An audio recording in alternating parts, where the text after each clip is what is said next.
To measure the objective, instructional assessment is required. According to EDUC633-3 2010, the objectives describe where you plan to go, and the assessment determines if you got where you plan to go. Therefore, assessment should have been driven from the objectives directly.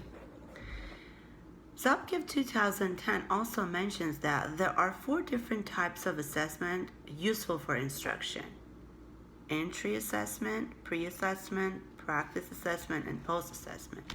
Entry assessment is also called diagnostic, as an assessment given prior to the beginning of instruction to assess learners' prerequisite skills. Pre-assessment is also an assessment given prior to the beginning of instruction to assess learners, informing the instructor the knowledge area that need to be addressed more or less in depth. Practice assessment, which is also called formative assessment, is an assessment that occurs during instruction, illustrating the progress of instructional objectives. Post-assessment, which is also called summative assessment, is an assessment that determines if learning achieved the objectives. We also have traditional assessments called fill in the blank, completion, multiple choice, matching, essay or paper, authentic assessment. Live performances can also be listed under authentic assessments, like the demonstrations, projects, portfolios. All of these are different types of assessments in different categories, traditional and authentic assessments. But in all these cases, it is important to consider the condition in which the assessment is taking place. For example, the instructor should be aware of the situation of the student.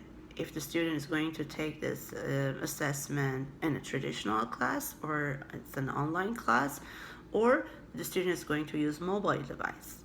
For example, these days, learning can take place anywhere using mobile devices. According to PAPA's 2015, learners can now access educational resources using mobiles anywhere, and then it's really convenient for them. The assessment should be provided at the end of each unit or module, no matter if it is online, if it is a mobile device that is being used, or it's traditional. For example, in my classes also, I have assessments at the end of each chapter. I have assessments at the end of each lesson.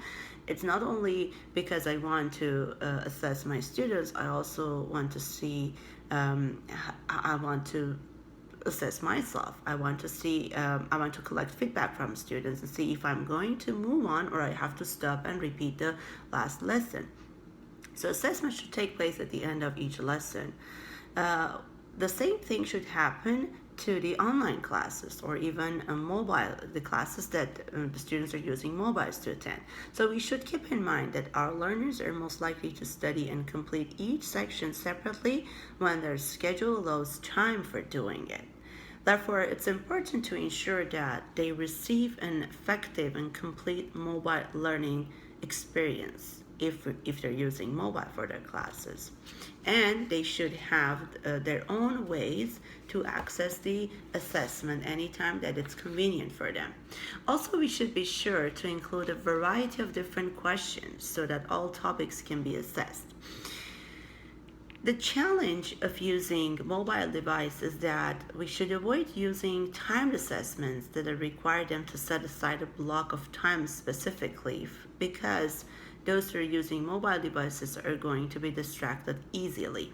Time assessment is usually not effective in mobile learning environment, as learners should be able to participate in the mobile learning courses whenever it is most convenient for them.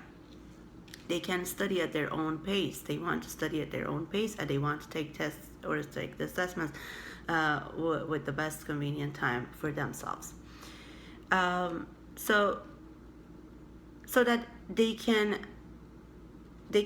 should be able to prepare themselves. So the instructor should let them know ahead of time that, let's say, the next session, the next page that they're going to move on using their mobile device is going to be an assessment, or it's going to be a quiz, so that they can prepare themselves.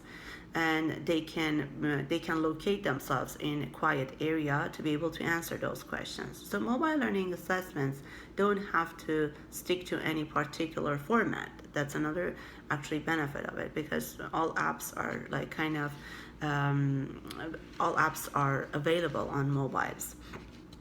So the particular format is not required. It gives learners the opportunity to benefit from the experience and the skills of their peers also when they're using the mobile. And they can also share feedback and ideas with one another. It's easy to share, it's more convenient to use and communicate. So ultimately, well-developed assessment helps to ensure that learners absorb the information that they need to meet personal or professional goals. Thanks for watching it.